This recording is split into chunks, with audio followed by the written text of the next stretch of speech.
Ons lees die oordenking vir 19 November uit Die Here is my herder met die vriendelike vergunning van Lizet Marie. Die opskrif vanoggend is Kyk, maar sien nie. En ons teksvers uit die boodskapvertaling Lukas 11 vers 34 en 35 lees soos volg. Jou oë is soos lig. As jy op die regte manier daarmee kyk, maak dit alles in jou lewe helder. Maar as jy jou oë nie deur God laat instel om reg te kyk nie, maak jou oë jou hele lewe pikdonker. As daar geen goddelike lig in jou lewe skyn nie, is dit regtig nag binne in jou.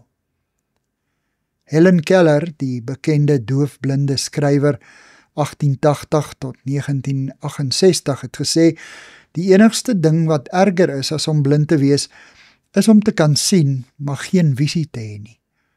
Soms is ons siende blind. Ons het oë, maar ons kan God en sy wil vir ons lewe nie raak sien nie. Soms wil ons dood eenvoudig nie sien wat God vir ons in sy woord of deur sy gees wys nie. Ons sluit ons oë dood eenvoudig. Ander kere is ons soos kleurblinde mense. Ons sien selektief.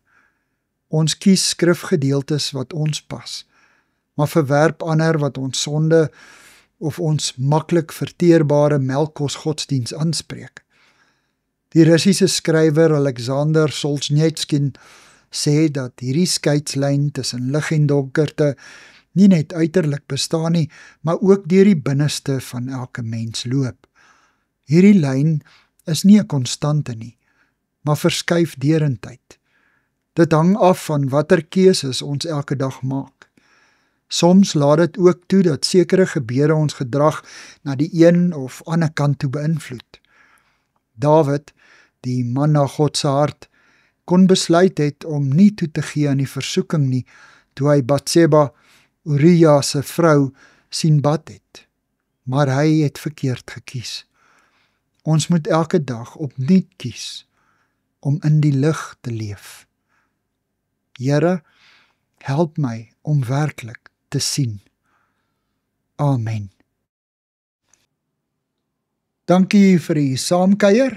Ek deel Lizet se kontak en webblad besonderhede in die inligtingsparagraaf van hierdie voorlesing. Daar is ook skakels na voorlesings van Lizet se ander publikasies wat op hierdie platform beskikbaar is.